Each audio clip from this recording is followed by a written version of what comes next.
बाबा, बाबा मैं आपके लिए ये पानी और केक लाया हूं, कुछ खा लें। कब तक ऐसे रहेंगे? ये खा लीजिए बाबा। भाभी, आपने भी कुछ नहीं खाया हुआ, ये लीजिए। प्लीज थोड़ा खा लें। नहीं शुक्रिया। मेरी बात माने, आजाद के साथ घर चली जाएं। खानदान भी वहीं पर है, आप भी जाकर थोड़ा सा आराम कर लें। आंटी, चलें घर चलते हैं। मेरे साथ चलें। घर चलकर थोड़ा आराम कर लीजिएगा, कुछ खा पी लीजिएगा, नहीं तो इस तरह आपकी सेहत खराब हो जाएगी। मैं आपको वापस ले आऊंगा। हाँ। नहीं आजाद, जब तक तुम्हारे अंकल ठीक नहीं हो जाते मैं उन्हें छोड़कर कहीं नहीं जाऊंगी। भाभी, हम हैं ना इनके पास। आप थक गई होंगी, घर जाकर थोड़ा आराम कर लें, फिर वापस आ जाइएगा।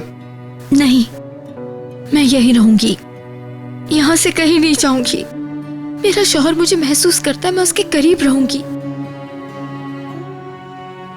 मुझे अल्लाह पर यकीन है जहान, उन्हें बहुत जल्द होश आ जाएगा। तुम्हारा भाई बहुत रहमदिल इंसान है, वो हमें ऐसे छोड़कर नहीं जाएगा।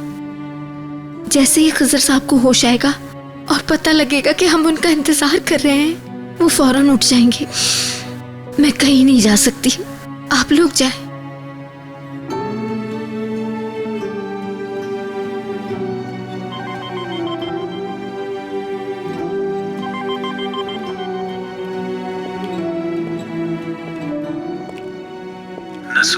खिजर अब कैसा है?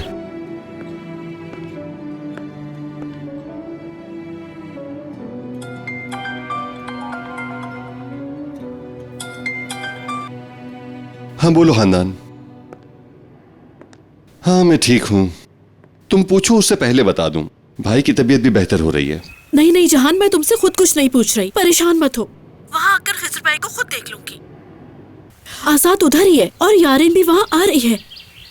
अब तुम मुझे नहीं रोकना प्लीज, मैं थोड़ी देर में वहाँ पहुँच जाऊंगी, फिर मैं वहीं आकर बात करती हूँ। ठीक है ना जहान? ठीक है खानदान, ठीक है। तुम भी आ जाओ। ड्राइवर से कहो वो तुम्हें यहाँ छोड़ देगा। समझ गई जहान। Okay bye.